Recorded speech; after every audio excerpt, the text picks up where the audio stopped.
Congratulations, you have made it to the weekend, and this is your Friday Roundup. My name's Jonathan, and my co-host name is Brad. We host a twice-a-week show on Mondays and Fridays. On Mondays, we explore a new topic or idea, and on Fridays, we bring in feedback from our community, and we really try to crowdsource the show.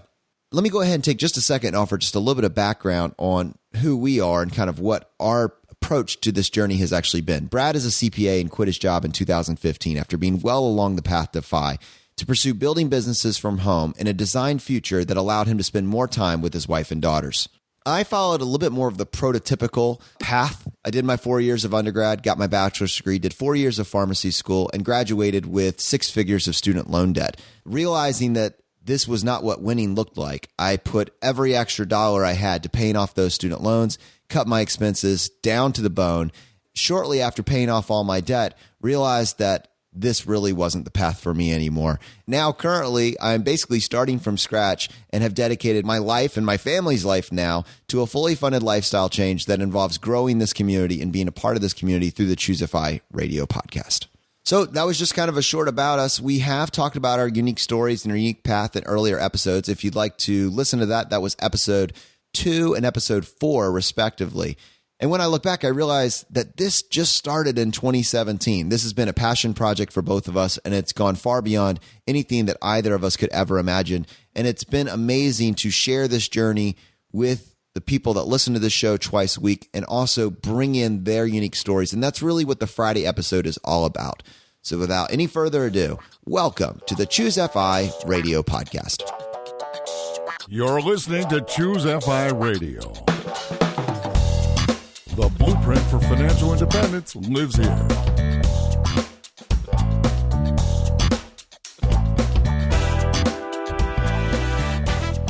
If you're looking to unlock the secrets to financial independence and early retirement, you're in the right place. Stay tuned and join a community of like-minded people who are getting off the hamster wheel and taking control of their lives in the pursuit of financial independence. Choose FI, your home for financial independence online.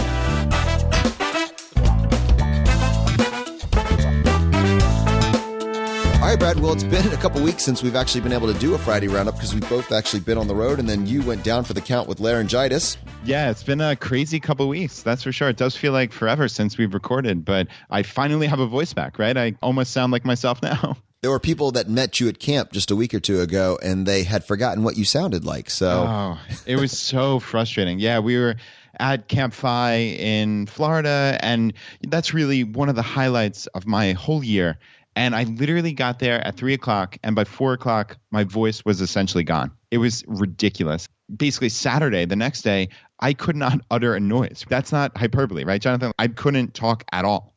I felt so sorry for you. I truly did. You were a pathetic creature for 3 days. I really, really was. I tried to make the best of it, though. Like, I sat there and listened and, at least tried to be part of the group, but it just destroyed the whole weekend. I just couldn't connect with people on the level that I really wanted to. I was in bed by 9 o'clock every single night when everybody was out around the fire until 2 in the morning or, after midnight or whatever it may be. So, yeah, I mean, it definitely put a big damper on it and it was frustrating. But I really had a great time. There were, I think, 60 plus people there the first week that I was at. You went to both weekends, actually, and it was just nice to meet new people. Now, again, it stunk that I couldn't really talk to people, which is kind of an important aspect of communicating. But yeah, it was still a good experience overall.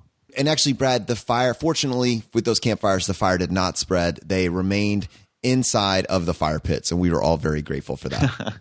And one of the things that I was really focused on was these roundtables that we got to do with, not only the featured bloggers that were maybe there as speakers, but also bringing in other bloggers that were there but weren't giving a talk, and also bringing in different elements from our community. And I was amazed at really how insightful the feedback was, because we were talking about maybe these specific themes or topics or ideas for each of these roundtables, but it was amazing to me how much insight people in our community and other bloggers that were at this camp actually had to offer to the conversation. Yeah, there's no doubt about it. And yeah, that surprised guests, like it's kind of hard to say slowly, but there's a distinction between surprised and surprise guests, like people, hey, we're going to surprise you with these guests. No, that wasn't it. It was, hey, you're in the audience watching this roundtable with these quote unquote famous bloggers, and hey, surprise, you're coming up and you're part of this roundtable now. And that was just so, so cool.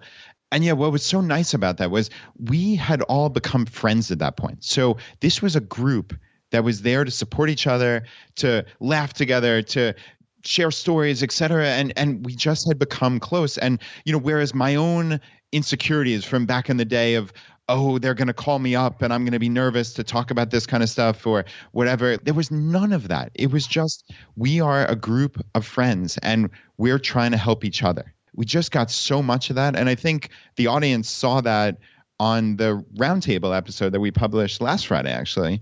And you got to see some of those surprise guests come up and speak so eloquently. What was cool was my wife, Laura, listened to that episode.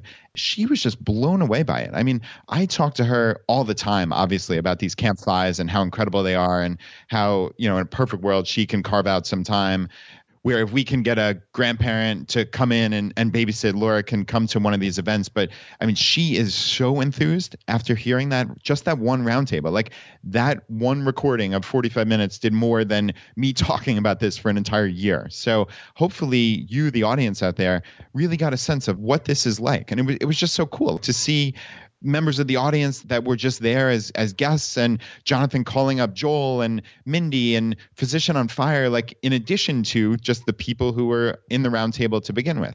And I'm just randomly spouting this stuff off now, but like JD Roth is a perfect example of the FI community.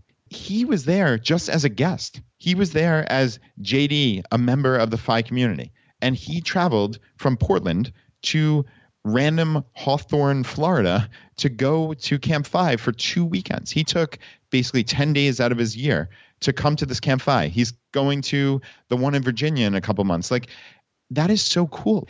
Not because he was there as a famous blogger, JD. He was there because this community is important to him and this is his tribe. And he would spend multiple weekends a year, not as some obligation, but as this is how he wants to spend his time in his financially independent life. And that is truly incredible.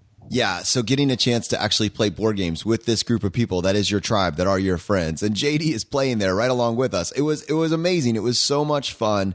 I tell you, after you've gotten a chance to have interactions with people, it just changes. It changes everything. I think everything starts out as a meet and greet. And I think we all know how we kind of feel about meet and greets. There's maybe one or two people that are all in, and then everybody else is just trying to figure out, what does that first interaction look like? And then you realize, wow, this really is so simple when you already are starting out with so much in common. From there, you're moving on, you're getting breakfast together, getting lunch in this setting, and just all those walls have been broken down.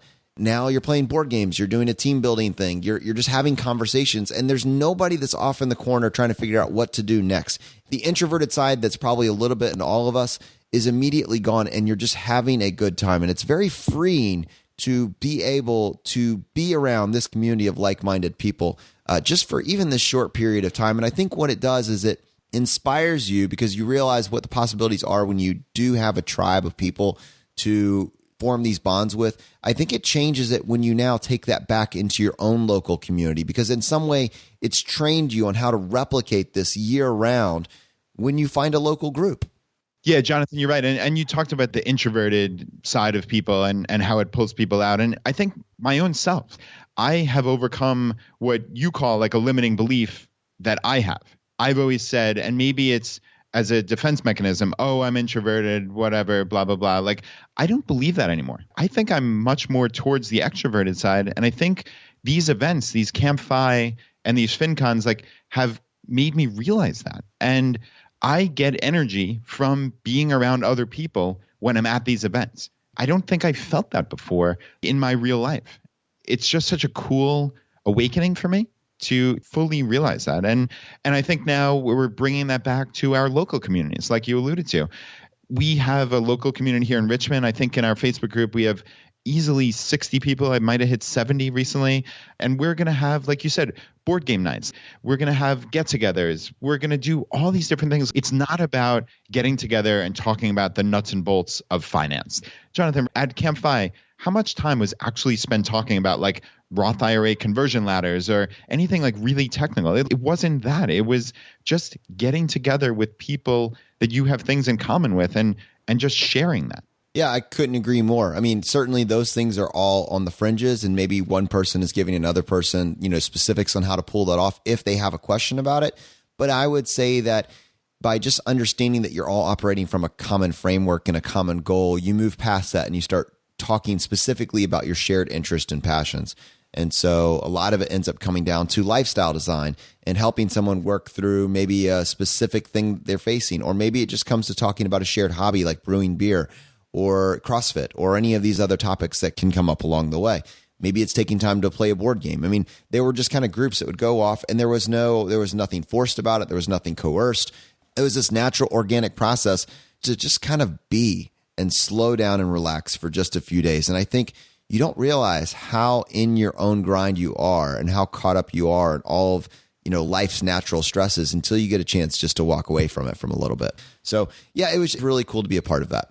And I want to just say to our audience, we talked about how this potentially was a training ground in some way for you to be able to replicate this in your own local community. And I want to say for the record that you do not need to be in Longmont, Colorado or Richmond, Virginia in order to find a local group. There are now local groups in most major cities around the country. And if you want to see all of the local groups that exist, you can go to ChooseFI.com/local and you can find a local community in your area. And if you go through that list and you don't see one in your area, but you want to start something, we want to have these conversations. We want to see this idea spread. So if you don't see a local group in your general region and you don't want to travel 100 miles to be in the closest one, just shoot us an email to feedback@ChooseFI.com, letting us know that you would like to see a local group start in your area and you're willing to help us start one. And we will get that teed up for you. So, I think this is an idea that is going to continue to spread more and more as the possibilities really open on what it means to have a local tribe in your area. And I think this first inaugural CampFI was really the start of something very big. Yeah, and speaking of the local groups and community, there was this amazing post by Amy in our main ChooseFI Facebook group. And I guess she's reading the book The Power of Habit by Charles Duhigg. This was this amazing quote she underlined. It goes, "When people join groups where change seems possible, the potential for that change to occur becomes more real. For most people who overhaul their lives, there are no seminal moments or life-altering disasters. There are simply communities, sometimes of just one other person, who make change believable." That hit me like a bolt of lightning. And I immediately, just like Amy, thought of ChooseFI. That is what we're doing here. And that's why we spend so much time talking about this and not always talking about the nuts and bolts of the very technical and specific financial independence and money hacks. Like, it has become much more about this community and these life optimizations. Obviously, the money stuff will always be there. But at the end of the day, the money stuff is fairly easy at the margins. Like, it's save 50% plus your income if you can, or save as much as you can, cut your expenses, and invest in low-cost index funds. And then, of course, there's the technical stuff, but that's the main stuff. But really, it's about making change in your life. And that's why I post every Friday about what was the one thing you did this week to make your life better in any aspect. And that's why a quote like this just hit me so strongly, and like why people are getting such value out of this community. It's not about this podcast. It's not about me and Jonathan. It's about the community. And you see that with 10,000 plus people in the Facebook group. You see that with 120 local groups throughout the world. It is remarkable. So Amy, thank you for posting that. It really hit home for me. And I suspect it does for tens of thousands of people listening to this. Brad, I keep harping back to that community. I think it's so interesting. We all have labels that we use for ourselves, limiting beliefs and labels that help us identify where we're at and, why we interact with people the way that we do. is it Myers-Briggs? That's that personality test that tells you where you fall and what your tendencies are.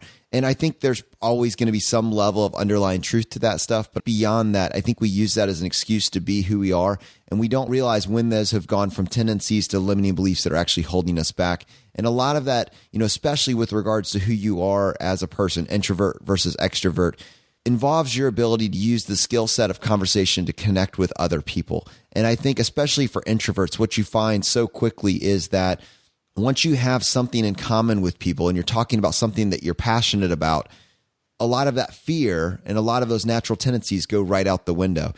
When I'm trying to engage other people on things that have no interest to me, it is more difficult. You kind of stop right there. But when you're in a community of people of like minds, everything gets easier. That speaks again to the power of community. And I think once you realize that, you can leverage the power of community and leverage the psychology that goes with being in this good, outrageously optimistic place to 10x your results in every single aspect of your life. This doesn't just have to be financial. This can also be from a health and wellness perspective. And it just kind of all ties together, which is why we find ourselves constantly talking about how to achieve financial independence, but realizing that ultimately this entire community is about life optimization. So let me go ahead and mention two more things. One is that Steven, the organizer of CampFI, reached out to me and said for the CFPs community, he really wanted to give back in some way because, this community has been such an integral part of creating this momentum around CampFI. And so what he's done is he's actually reserved one ticket for CampFI Mid-Atlantic, which will be in Virginia. Brad and I will both be there. He wants to give it to one person in our community. You cannot buy tickets to this event. It is sold out.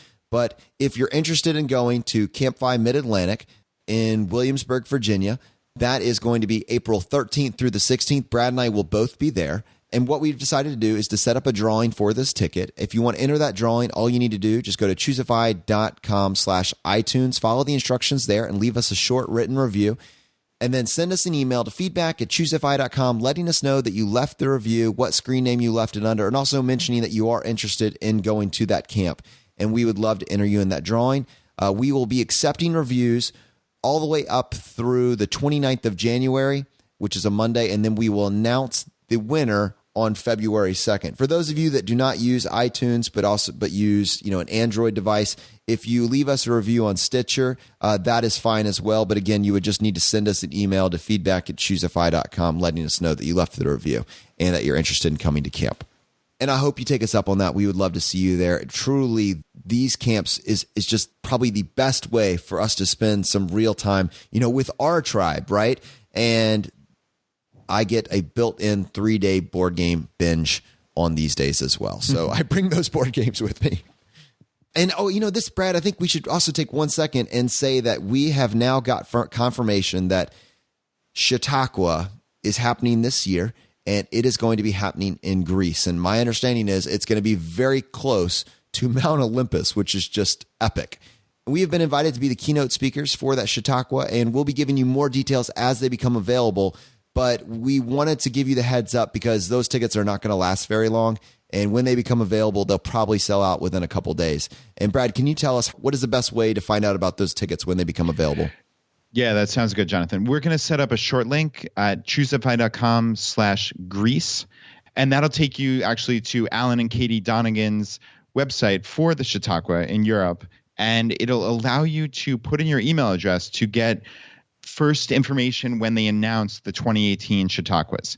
And this right now is well before they go on sale. I think probably going to go on sale sometime in early to mid-February, but we wanted to give our community a heads up so you guys could get these tickets as quickly as possible. I think there's only somewhere between 50 and 60 tickets for the 2 weeks of the Chautauqua. So each event is a week long.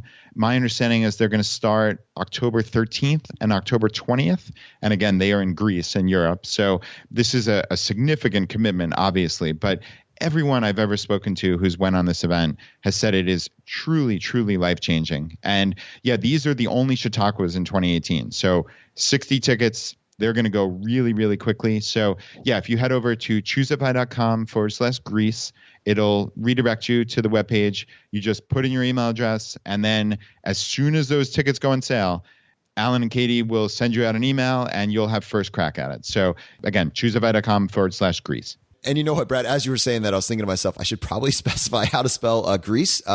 We are talking about the geographic location. That's GREECE. So ChooseFI.com/Greece. All right, back to you. That is hilarious, but thank you. I'm glad you specified. That's good stuff. And just a couple other quick things I wanted to mention. So we had mentioned about a month ago that we're going to have a whole set of ChooseFI community members writing at our website and telling their stories as ChooseFI writers. So that has actually already started to go live. We have articles. As of right now, they're being published on Tuesdays and Thursdays. We now have 6 writers as of when I'm talking about this. By the time you're hearing this, it'll be more because Thursday will have passed. But yes, 6 different writers have written their first article, and they really are incredible. It's such a cool perspective to see, like, truly all these different perspectives. That is what's so neat. And like different people connect with certain stories. And that was the whole point of having these ChooseFI writers. So anyway, head over to ChooseFI.com every Tuesday and Thursday and days in between. We're presumably going to start pumping out content significantly when we have 30 plus writers publishing new articles many times a month. So this is a big deal for our community. It's a chance to hear those stories and to find those connections. So yeah, really, really excited about this. And it's been fun so far. All right, Jonathan. So I actually have a frugal win of the week. Laura and I are really, really proud of ourselves, actually, because of this. It's, to most of you out there, this is going to sound kind of silly, but we are not do-it-yourselfers. We're not people who generally fix things around the house. It's a limiting belief because I know you can learn anything on YouTube. You can pick this stuff up, but it's just something, for whatever reason, we're just have not been people who fix things. So anyway, long story short, our front door just broke, basically, like to the point where we literally could not open our front door, or it would take about a minute of us just trying to like jam it and turn it different ways. Like it was really, really pretty pathetic. It was like the case in point of like every cheap person who like just doesn't want to fix something. It was really pretty silly. But anyway, I spoke with my buddy Blake, who's in the ChooseFI community, and had him on call to help me with this. But I was going to try to fix my front door. And we went out to Home Depot, got a new lock. I looked at the instructions, looked at a YouTube video. I'm like, holy cow, this is really easy. I can do this in 10 minutes. I was so confident, and I just went to it. I kid you not, it took me 5 minutes to change out the lock, the deadbolt. Everything works perfectly now. And Laura and I were on cloud 9. Like, it sounds so silly because we could have hired a handyman for probably $20 to come and fix this thing and it would have been done. But like, man, that sense of accomplishment of just doing it. We really were on cloud 9 the entire rest of the day. It was really great. It was just this wonderful sense of accomplishment. And now it has emboldened us to do more of this. So our heating element on our stove just busted a couple days ago. This is like the burner we use most often, so we need to fix it. What would we normally do? We'd hire a handyman. Again, we went to YouTube. It looks really easy. I wound up grabbing the part from Amazon. It is en route, and later this week, I'm going to swap this thing out myself. And yeah, now we have these other projects around the house that we're like, okay, we had this on a punch list for somebody to hire somebody, but we can do this. And more than that, we get satisfaction out of it. And it's just so cool. So, sure, it's a nice little money savings. That's all well and good, but just that sense of accomplishment has really been surprising to me. I love that, man. That's exactly where I found myself. I have a couple projects still in the queue. I've replaced a few electrical outlets and a few light switches, which I spent a full day because I'm terrified of anything electric, but I did make both of those successfully. I replaced my stovetop recently. It didn't have a part that I could replace it, but actually I have a frugal fail to drop on you right here. And that is that my stovetop also gave out this year, and I replaced it. And I am I'm a tech nerd, and I've always been very interested in the induction cooktops. Basically, what's really cool about them is they don't have any heating element per se. They use magnetism, which from an energy perspective is very cool. From an efficiency perspective, if basically you lose a lot of the energy with heat, as it dissipates into, I guess, the air, the surrounding environment. With magnetism, it's basically 100% efficiency, but they're very expensive. So I looked at a bunch of them, and I found one at the Sears Scratch and Dent store for significantly off, but it was still $600. It was kind of pricey, but they normally run all the way up to like $2,000 is my understanding. And I went ahead and got it, and I installed it myself. So a little bit of a cost savings there. And then after I installed it, I posted, or we talked about in the Facebook group how we had made these upgrades. And immediately after I posted it, I saw a conversation the entire week from people basically saying that these hardcore electrical products, they have all sorts of issues, and the electrical panels are almost impossible and very expensive to fix, and they go wrong all the time. And especially on these Kenmore product that I purchased. And I just started to cringe because in my mind, the value, quote unquote, proposition was that it cost $2,000 normally, and I had gotten it for close to $600. And I did not buy a warranty because, frankly, I don't really believe in warranties. I feel like companies have already done the math and are coming out. Otherwise, they wouldn't offer the warranty. It's a math game over time. And so I did not purchase that. And then I left to go on this trip to CampFI. And while I was gone, my wife calls me and says that there's an error on the top, and it's giving this error code, which I looked up, and it says that the touch panel has gone bad. And so this value choice that I got without doing the research on the quality of the product, I guess, and what problems other people had first, I just got sucked in by the deal, right? Without doing the research on the quality of the product and getting that feedback first. I'm either going to be out $600 plus the amount to replace it with something that's a little bit more stable, and what I heard is that the mechanical dials, those almost never have problems because they're such simple mechanisms. And I was like, oh, that speaks to me so much right now. Or I'm going to have it, repaired. And I doubt that I can repair an electrical panel underneath this thing. And so I imagine it's $140 for the part plus the, person to come in and repair it. So all that being said, I think this is one of those just honest moments where not everything is a win. Sometimes you lose even when you're trying to do it yourself. You get in too deep and you realize you're outside of your skill set. I still think that if I look at all the things that I've tackled over the year, being willing to try doing it myself has been net positive, both for my confidence level and for my budget. But in this particular case, I crashed and burned, and I'm just going to be honest about it. Yeah, that's fair. And I think you're right. You kind of conflated value with a deal.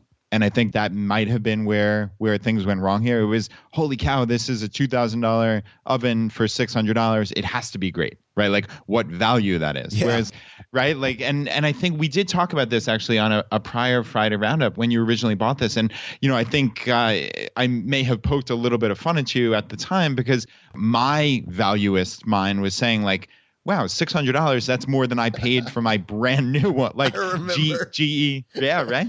I remember, dude, I didn't want to come on the podcast and talk about this. You want everything to be roses. There's nothing to be embarrassed about. You always want to win, right? But I'm pretty sure I'm out $600 on this thing, and it's probably going to end up going back to an old electric stovetop with a mechanical dial. I don't know. Maybe somebody else has a better suggestion, and we'll put it out there to the universe. But as of right now, I'm looking at a completely worthless $2,000 induction stovetop sitting on there, a giant, massive paperweight in which I can lay. It's just a drying area for dishes at this point.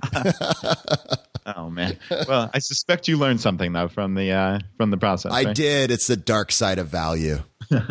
Jonathan, it's always about just getting a little bit better and learning new things and just trying to improve. Obviously, don't be embarrassed. Don't beat yourself up. Like I know you're half kidding, but like there's nothing to be embarrassed about. You learn something and you move on. Sure, it stinks. You're out $600. That's not ideal, but I mean, you couldn't have foreseen that the thing would crap out after a couple months. So that just sounds like a lemon, but you did learn something. And we're always talking about get 1% better. That aggregation of marginal gains, as we've referred to it, and it's just looking at your life and finding areas where you can improve. And there was an amazing post in the Facebook group a couple of days ago by Leanne. She said, I thought I'd share a fun task I'm doing as a result of listening to one of the podcast episodes about improving yourself just 1%. I made this ring of cards, and every time I do 1%, every time I do something 1% to get me closer to FI, I write it down. Hopefully by December 31st, I won't be beating myself up, which I do, that I didn't do more because it will be all evidenced right there on this ring. this is the coolest thing. She asked also then to round it out, has anyone else shifted their thinking to this 1% rule? And I know I can answer. Certainly I have. I mean, it's so important. And I'm not like crazy or fanatical about this, but I'm just looking for ways to improve just in tiny, tiny little ways. And it's so neat to see this little ring here that Leanne posted. And she just has January 5th, 2018, sold coffee table, sold fish tank, and she made $45 from things that were lying around. Those are just these little items. So it's steps you've taken. It's 1% better. It's everything. Just like if you document this, I think you're going to be shocked when you wake up at the end of 2018 and you have hundreds upon hundreds of ways that your life got just a little bit better. And yeah, there were, I think, hundreds of comments upon this Facebook post, and I was just blown away by it. So yeah, really, really cool. This is powerful. I mean, this is like what I love about this is, although this is almost a good enough idea that you could turn this into a product and sell it. I mean, honestly, you really could, but that's not what she's doing. This is a problem I have in my life, and this is a solution I can make myself. And it's a very simple idea. And I tell you, I think I'm going to do it. So if you're interested in seeing what Leanne put together, I'll put a link to this particular post in the show notes for today's episode. It's an amazing idea. And can you imagine, when you go back and you look 1 year back at all those tiny marginal gains that you've made, man, what a great idea. All right, guys, normally at the very beginning of the episode, we like to review both of the Monday episodes, but everything has been a little bit topsy-turvy, mostly due to my partner's inability to speak. And as a podcaster, being able to speak is a minimum requirement. So I will probably not let this go for at least a couple more weeks. But since now he can finally talk again and the laryngitis is gone, Brad, maybe now finally we can talk about the past week's episode. Yeah, I think that sounds like a plan. And don't lie, you enjoyed the spotlight at CampFI without me sitting out there with you, right? I just basked in the glory all by myself. Yeah. Yeah, you definitely were in your glory. You would have been regardless of whether I could have spoken or not. But yeah, I appreciate you picking up the slack for me. And yeah, it was a real bummer that I couldn't do the roundup, but I couldn't be part of those roundtables or anything. So yeah, it really was frustrating. But I'm glad I'm feeling a lot better. And yeah, let's definitely chat about both the Grumpus Maximus episode and the CFP episode.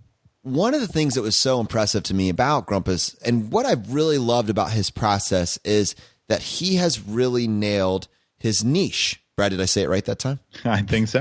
You got a lot of flack for that last time. I still think it should be niche, but okay, we'll go with niche. Well, I think you can say it both ways, actually. I say niche, but I think there's a British pronunciation and an English pronunciation, and I think people butt heads on this on the internet all the time. Like you would think this was going to incite World War III, the different pronunciations of niche and niche. Hold the presses. Somebody is wrong on the internet. All right, so we'll go with niche today. But I think Grumpus latched onto this idea that no one is dialing in, or no one really at this point had dialed in on the problem of the pension. You have this pillar content from Earn talking about sequence of return risk. You have this pillar content from J.L. Collins talking about the power of index investing for our community. You have Physician on Fire speaking to the very unique challenges that the high income professionals and medical doctors and people in that field, the opportunities they have available to them, and the unique financial situations they find themselves in. And occasionally across the internet, you would find people that were talking either to some degree about how the pension might help their community, but no one went all in on this topic. No one had written the ultimate guide to pensions at this point. And he said, you know what? This is information that I will benefit from directly. And I know how many other people, I keep seeing these questions recycled all over the place. What if I could create cornerstone content for this very specific community? I think he's done that. I think he very much is following in the likes of Big Earn and J.L. Collins and trying to tackle this from every single possible scenario. And so he will have the guide to this material. And I love how he, one, can bring in this kind of dry information and create content that builds on itself around it. And then two, when you look at his actual story, his backstory, the personal struggles and the vulnerability that he's willing to share with his journey, I think is helpful for so many people, in particular in the military, that are struggling with PTS and PTSD.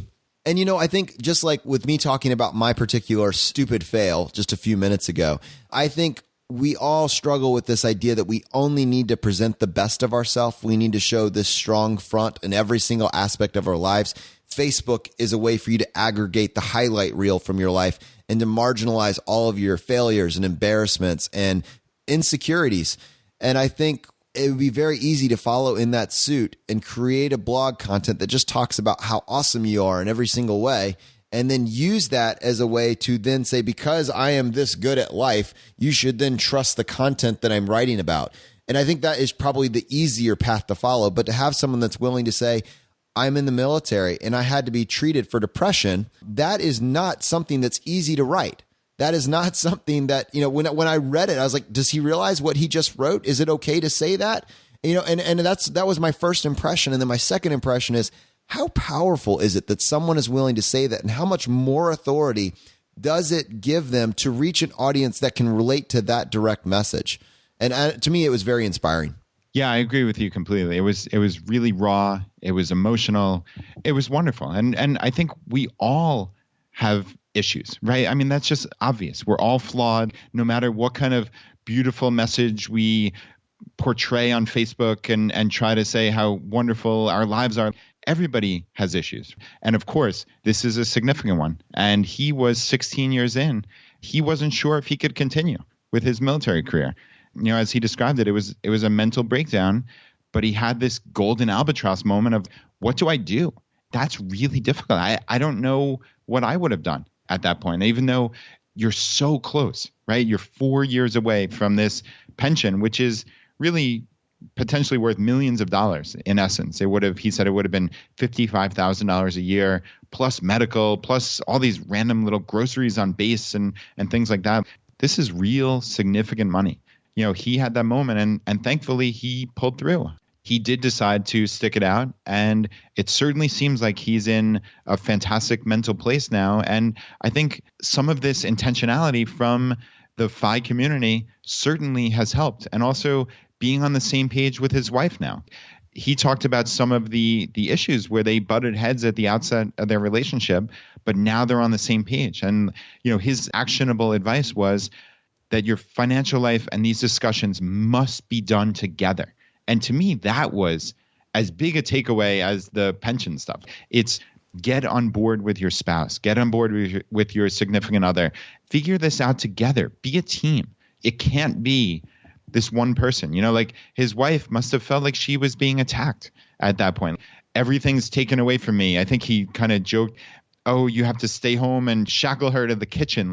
Jokes aside, that might have been what she thought. That might have been the perspective. And getting that buy-in, getting that teamwork is really crucial. And people ask us that all the time. How do I get my significant other on board? Like, how do I approach this? And it's find what lights them up. Find where they are. What will help them get on board with this message, and what will help you guys work together as a team. There's no magic bullet answer that I can give that, oh, if you do these 5 steps, it's going to work out perfectly. It's nothing like that. You need to adapt your message to your partner and figure out what will make you guys work together as a team and what are those goals you're working towards. And I think Grumpus Maximus figured that out. And one of the things that Grumpus has also done is, I love this article he wrote, and we'll link to it in the show notes, but it was how I save thousands of dollars and get professional money advice. And what he realized is that this information is being given away for free all around the internet if you know how to look for it. So Grumpus, over the last several years, has done his own research, but then has taken, the parts that he was struggling with and got professional money advice in a very optimized way by going to various podcasts and bloggers and asking them his specific questions. So I think he has had little micro segments or interviews on Marketplace Weekend, Jill on the Money, and the $1 Million Podcast with Pete the Planner. And so, this is something that he has done. And now on the back end of that, after he has been able to aggregate all this information and then stress test it, now he is able to put together his own framework for how to deal with the problem of the pension. And I just thought that is a fascinating way to look at it. What can you get for free? Going back to the episode with Alan Donegan. And now, in a way, he's able to give back, and he's able to give this advice to other people for free. And so Grumpus has agreed to come on the show as an in-house expert and do case studies for people that are interested in having, their pension analyzed and looking for how to optimize their benefits. If you have a question, I highly recommend you reach out to him directly, or you send us a voicemail about it and we can send it over to him. And we have a question that we're going to go ahead and play from Tess, who has a question about how to handle her pension. Grumpus went all in on answering this and giving her an incredibly thorough answer. And with that, let's go ahead and listen to this voicemail from Tess. Hi, Jonathan, Brad. This is Tess. First of all, I love CFPs. I've binge listened to all of the episodes and I love them. Thank you so much for what you're doing.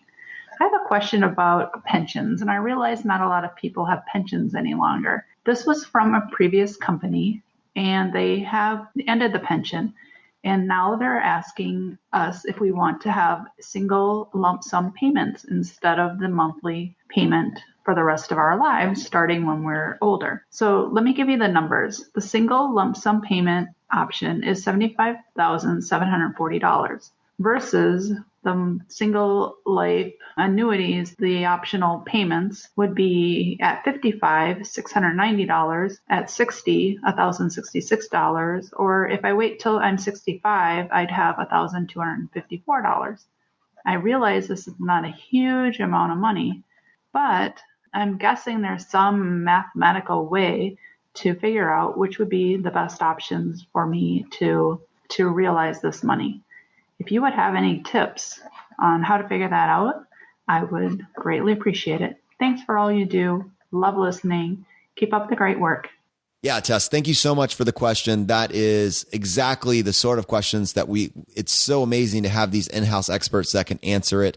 And for a full answer on this question, just check out either Grumpus's article, which will be listed in the show notes, or the full answer by voicemail, which will be on the backside of this episode.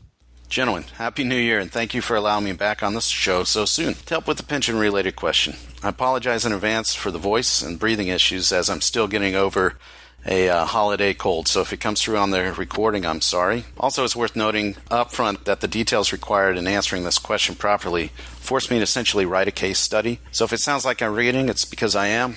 I'm sure you will stick my response in the show notes so people can access some of the links.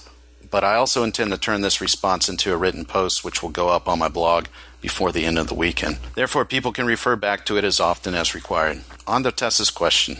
Whether or not a person should take a pension lump sum is the pension question I see most often asked in your Facebook group. Hopefully this will prove an enlightening discussion for a portion of your listeners who potentially have a pension coming their way. Let me start off by saying that Tess asks a seemingly simple question for which there is no simple or precise answer.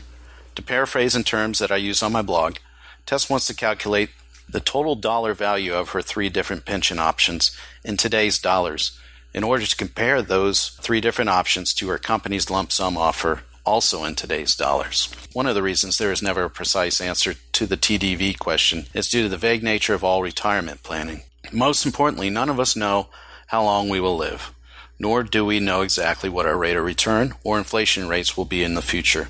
Thus, the clear mathematical answer Tess is looking for can at best be expressed as an estimation. At worst, it could be described as a guess. Since some estimations are better than others, it's best to understand what we were dealing with. So let's discuss some general facts about pension lump sums in order to frame our discussion. Why do private pension funds, or any pension fund for that matter, offer lump sums? I will tell you it's not out of the goodness of their hearts. Pension funds offer lump sums primarily because it allows them to transfer risk at a discounted rate to the pensioner. In other words, the company transfers the future risk of running out of money with which to pay the pensioner over to the pensioner themselves in the present day. By taking a lump sum, the pensioner incurs the risk of running out of money in the future, not the pension fund.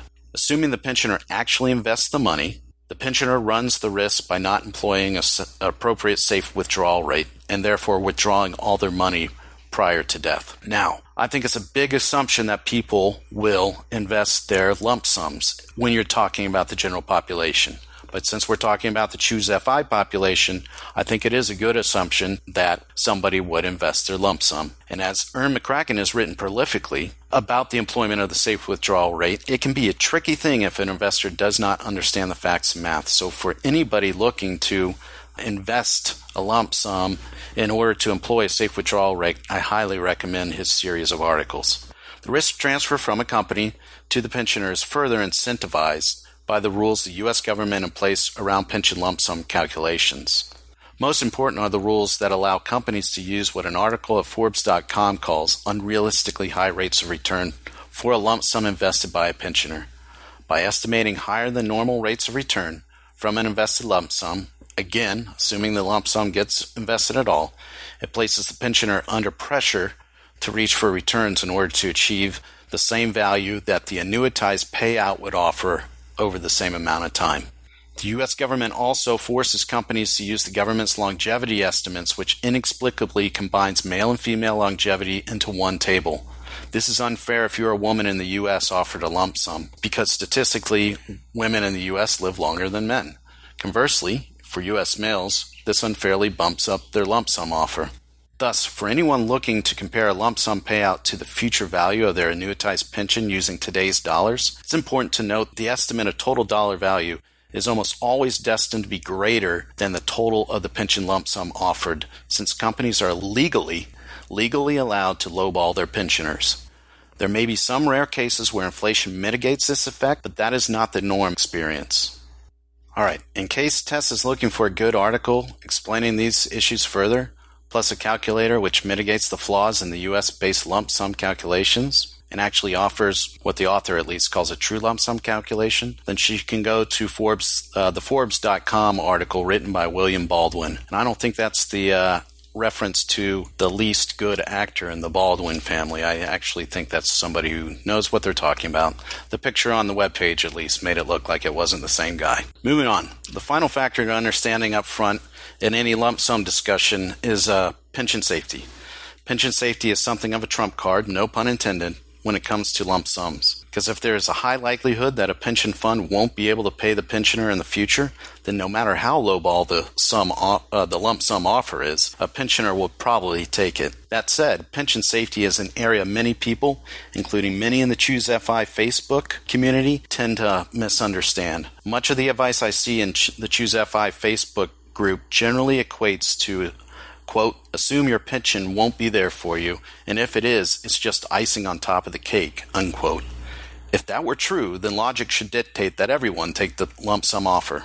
But it's not true. Each pension fund is run and managed separately from one another. So to say that all pensions are doomed is not only inaccurate, but unhelpful to those trying to use a pension to help them achieve FI. Thus, I would advise anyone in Tessa's situation to dig into the financial details of their pension fund, and the companies that own them are required to produce annual statements and reports which disclose how well funded the pension fund is. If for some reason Tess cannot find those reports for her particular company, then I would recommend she go to Boston College's Center for Retirement Research and see what information they have amongst their reams of reports on pensions. By doing this, someone should be able to build a much better estimate of the likelihood that their pension fund might fail in the future. For a private pension, let me further point out that all may not be lost even if the pension fund fails. Many private and union pensions in the U.S. belong to the Pension Benefit Guaranty Corporation. The PBGC is a U.S. government-backed insurance scheme meant to act as the final backstop for all pension funds who are paying members. However, the PBGC itself is massively underfunded at the moment and in need of much reform, which limits its usefulness. Currently, if the PBGC assumes the financial liabilities of a failed pension fund, it only pays out about 60% of what is owed to the pensioner. Now, with that long-winded framing of Tessa's question out of the way, let's discuss some important facts and assumption about Tessa's question. We'll assume Tess is asking about herself and not a spouse. We will also use female life expectancy rates. I will use the 83-year life expectancy rate based on her sex, the age she told us in a follow-up email, and the Social Security Administration's actuarial table. We know Tessa's pension is a private pension since she mentioned a company. No details on which company, so no ability to judge pension safety or if it's a U.S. company. We'll assume the pension is safe, though, and the company is U.S.-based. Therefore, they're subject to the pension lump sum rules I just described above. No ability to judge the company as a member of the PBGC, but it really wouldn't matter since we're assuming the pension is safe in this case. Tess did mention in a follow-up email that there's no survivorship consideration, meaning the pension can't continue to pay out to a spouse or to children, so it's just her that we're worried about. No mention of a cost of living adjustment, and this is important, probably one of the most important things to understand. We will assume there is no COLA since she didn't mention it. This means that inflation is at play. We will therefore use a 2% annual rate of inflation for all the calculations I'm about to describe. I didn't see in the email or hear in the voicemail about any other pension benefits like health care, so we'll assume there are none.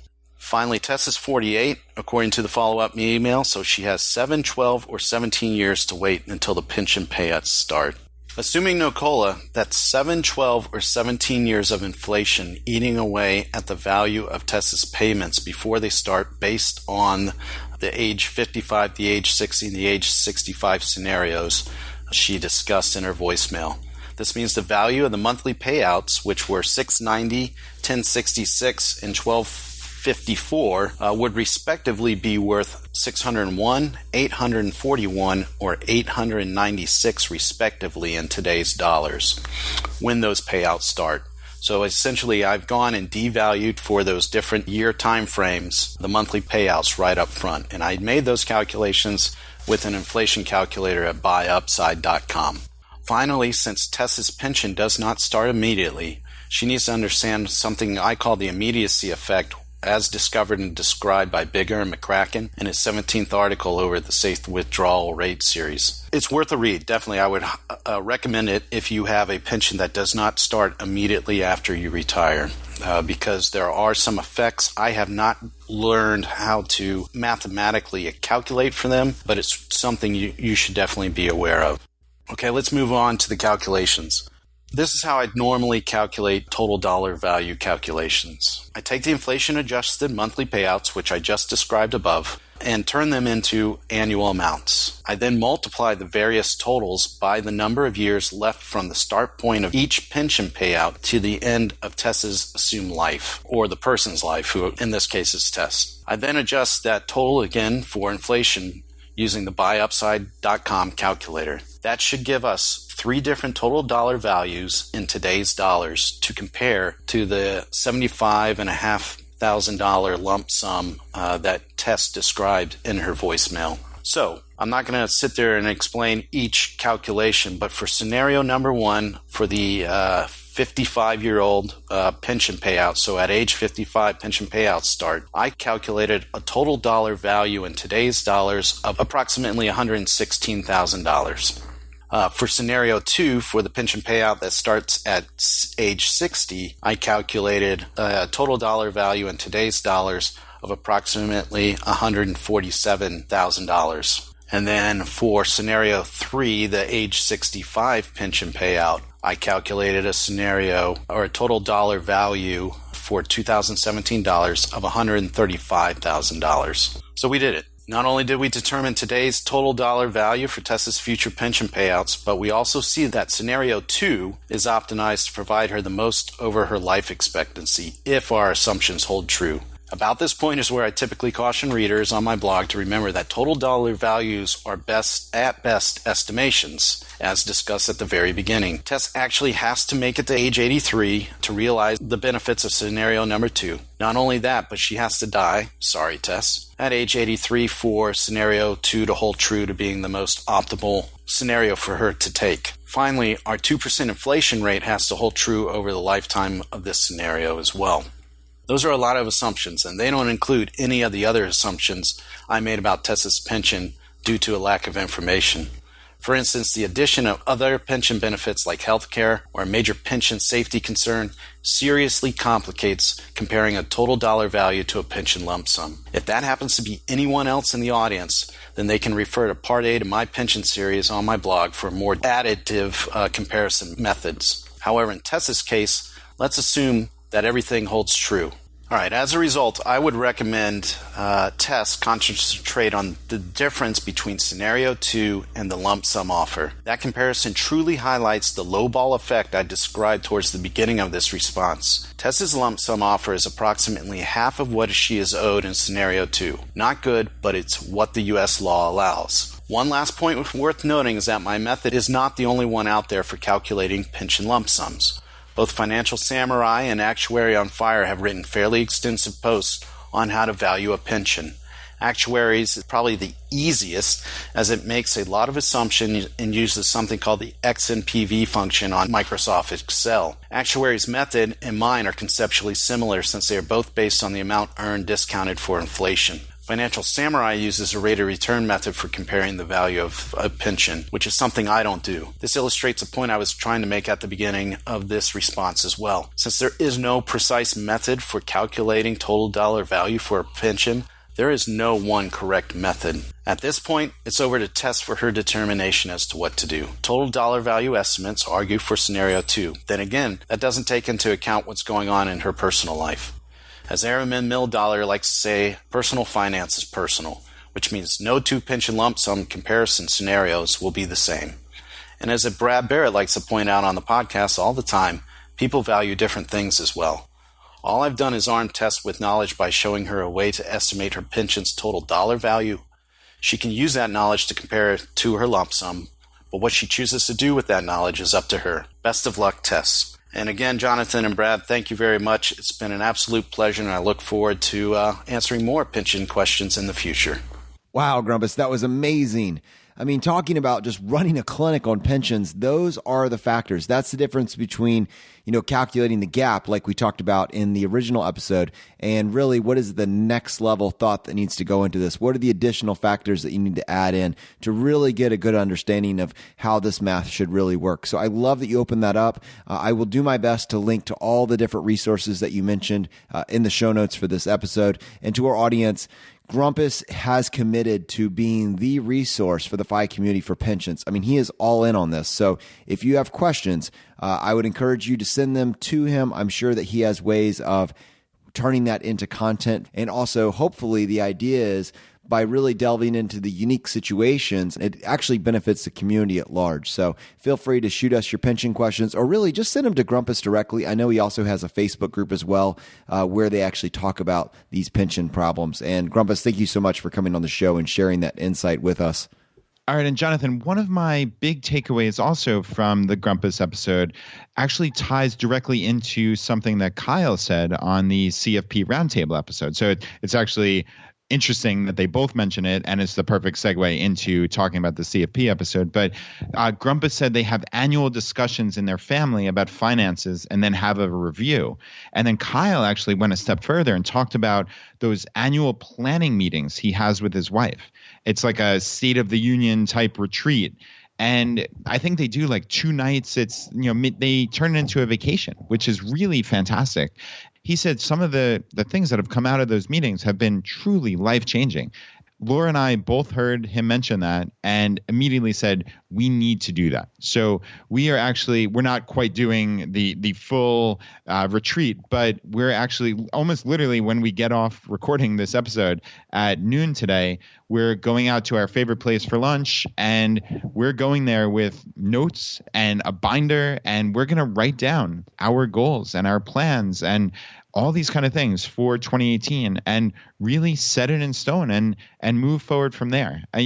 Things are going exceedingly well for us financially, like we've talked about. We're at financial independence, but that doesn't mean we can't have goals. We can't have plans. We can't get that teamwork. And that is, again, we've seen that over and over again. First with Joel and Alexis from FI 180, and now we're talking about it with all these other, with Grumpus, with Kyle. It's amazing how when you get on the same page with your spouse, good things happen. Laura and I really want to tie into that. So yeah, that is going down. I mean, we talk about taking action. We talk about getting 1% better. We are putting this in play in our lives immediately. Wow, dude, that's amazing. And what's so funny is ever since I set myself up talking about the legacy binders on that show, it's a constant, stream of questions from my wife on how far are we with that? What else needs to happen? And so I think that level of engagement that you're describing is exactly what we need to do. And we just need to figure out what are the 20 or 30 different things that we need to have in this binder to get it teed up. So I think you've inspired me to do something similar. And I love, you're right, I didn't really latch on to that powerful keynote from Grumpus about taking that vacation and framing it around that. So I think there's so much value in having a partner on these things as opposed to someone that is just finding out about what you've done years down the road. All right, so let's go ahead and talk for a few minutes about the episode with Kyle and Danny, both certified financial planners.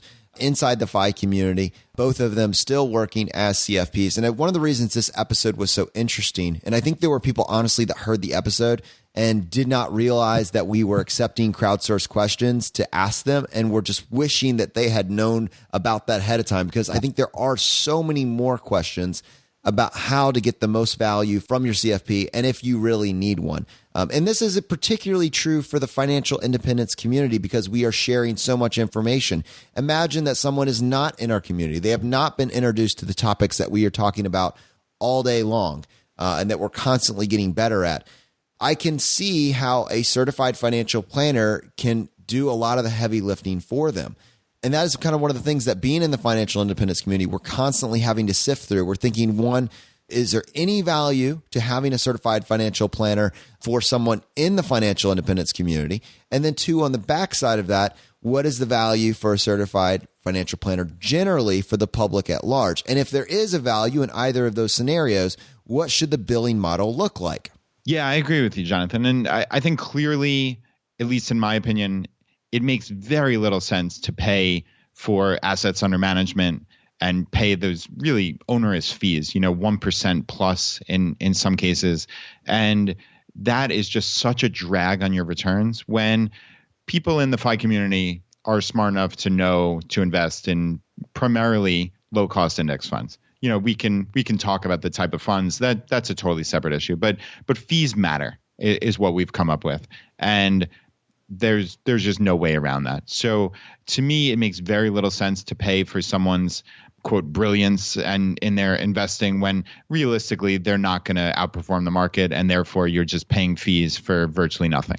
Now, contrast that with an actual in-depth financial plan. Okay, I can see the value in that. I definitely can. I mean, you may have everything mapped out. You may think you have it all set, but sometimes it really does help to sit down with a professional and ask all those questions you've wanted to go through all your accounts and see if you really are on the same target that you believe you are. And just getting that verification, there's some peace of mind to that. Now, of course, Kyle and Danny talked about this being significantly expensive, in my opinion. I think they quoted something like $2,000 to $10,000 for a full financial plan. That's a decent bit of money, obviously. I think that's where there is some question about what kind of value are you going to get from it. I think certainly they talked about paying like an hourly fee to sit down and maybe ask some questions. I could see that. I could see paying $200 for an hour just to sit and bust through a whole list of questions that I had and maybe talk about some goals that I had or some such. Like, I think different people will find different value is ultimately what I'm trying to get at here. I could see that $2,000 financial plan, full rigorous financial plan making sense for people. I can see 1 or 2 hours of just getting their time and asking questions having a lot of value as well. So yeah, there's definitely some open room here for discussion, I would say. And Jonathan, I'm curious, what are your thoughts? Yeah, I keep looking for I do not use a financial planner. It's not something that I'm going out and I'm shopping for right now. I feel pretty good with my simple plan as it is. I'm wondering, when does that change? I think it does change for somebody that has no interest in investing the time. So you got to differentiate being in the FI community and being outside of the FI community. For someone that's spending their time learning all of these tools, it's going to take a while before I feel like you really need a certified financial planner. But I could see it. Like, for instance, if you and your spouse are not on board, I could see having that third party. If your spouse, if he or she thinks you're crazy because you're all in on this and you need someone else to kind of back up what you're saying to some degree, I could see some value there. If you are aging and you do not have a child or a caretaker or someone that's helping you to some degree with your finances, and you've latched onto a good fee-only financial planner as you're in your 60s, 70s, and 80s, I could see there being a real value to having someone to bounce your ideas off of. Someone that makes sure that your plan that you developed maybe a while back is still valid. And I think to some degree, I think they say that over the age of 80, 50% of people have some form of dementia. My grandparents had multi-million-dollar net worth, and then he got dementia and made some horrible, horrible financial decisions, which decimated their net worth. I think there probably is some value to having a third party be able to keep you on course. I think the question is, are you going to a WOOF though? Do you have a good, trusted financial planner, or do you have someone that's making money just off of your assets under management? There is no guarantee. I don't know how you can, to be a fiduciary and be assets under management. When we talk about living, under the 4% rule, if you're paying 1% for assets under management, that is taking 1/4 of your living expenses going to pay this planner. And that's a very difficult line for me to endorse. I just couldn't I don't know what it would take to get underneath that. But if you have, again, a fee-only planner that is helping guide these decisions and being a member of the team, maybe it's different. And maybe there's something I'm missing, but that's kind of, as I'm working through it, and I understand how Roth conversions work, I understand how some of these additional tools works, capital gains harvesting works. At what point does the planner really come into place? I think maybe drawdown strategy. They can really help you build a very solid drawdown strategy. They're going to force you to commit to paper ahead of time. What are you going to do when the market corrects? What are you going to do in a downturn when it goes to a bear market?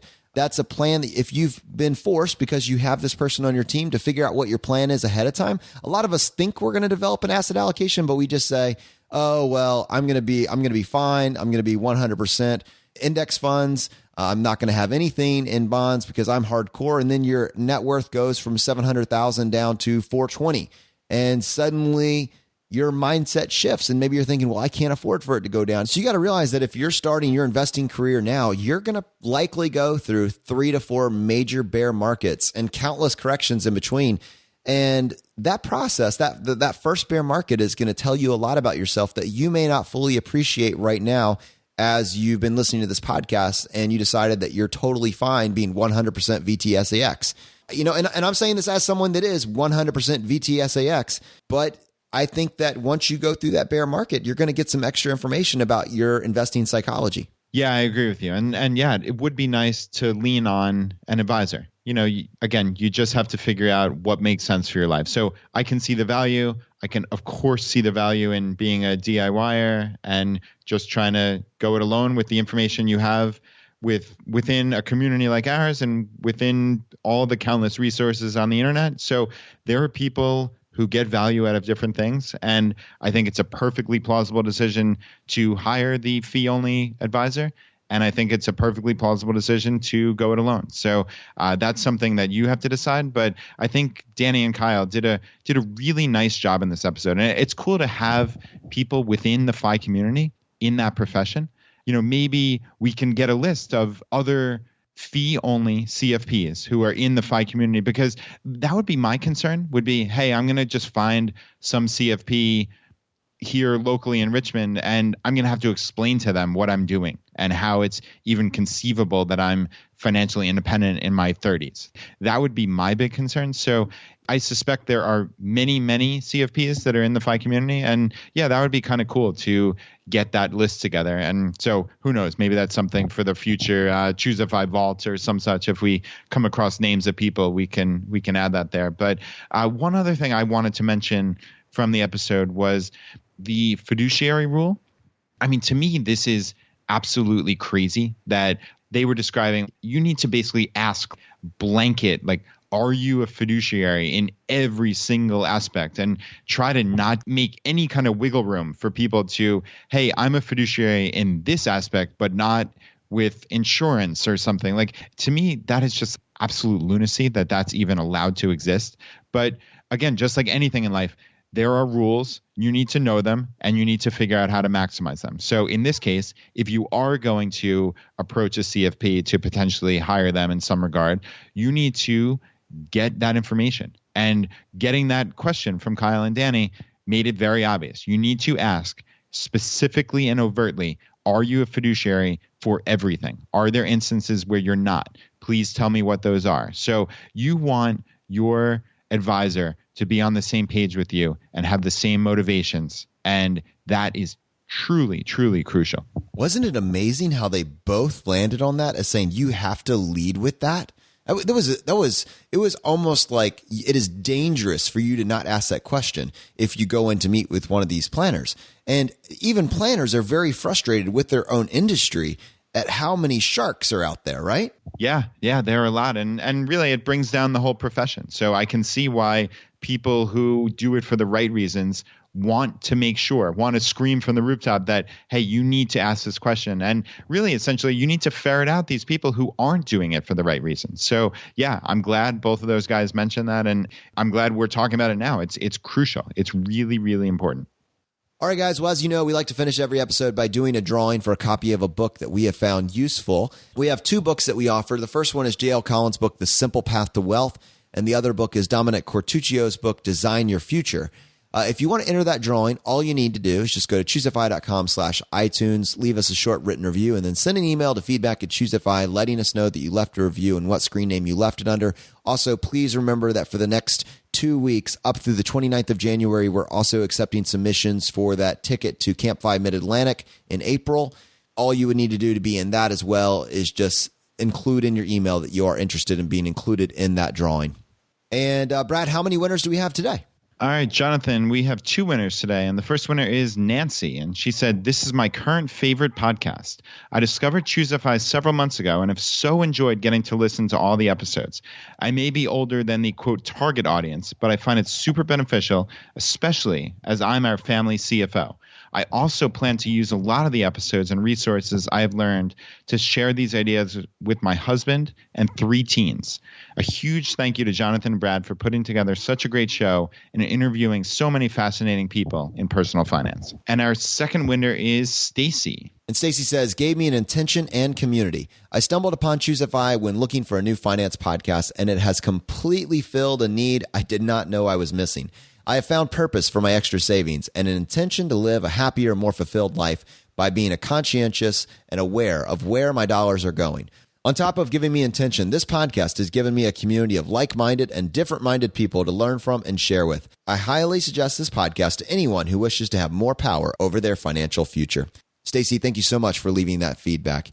And to our community, if you're getting value from these episodes, if you're getting value from being a part of this community, would you just take 1 second today and just press the subscribe button on the platform that you're listening to this on? Player FM, iTunes, Stitcher, Overcast. We're on your player of choice. We're also now on Spotify, iHeartRadio, and YouTube. So just take 1 second and press the subscribe button. It lets the platform know that you're getting value from the show and you want to be there when we produce additional content. The fire is spreading, my friends, and we'll see you next time as we continue to go down the road less traveled. You've been listening to ChooseFI Radio Podcast, where we help middle-class America build wealth, one life hack at a time.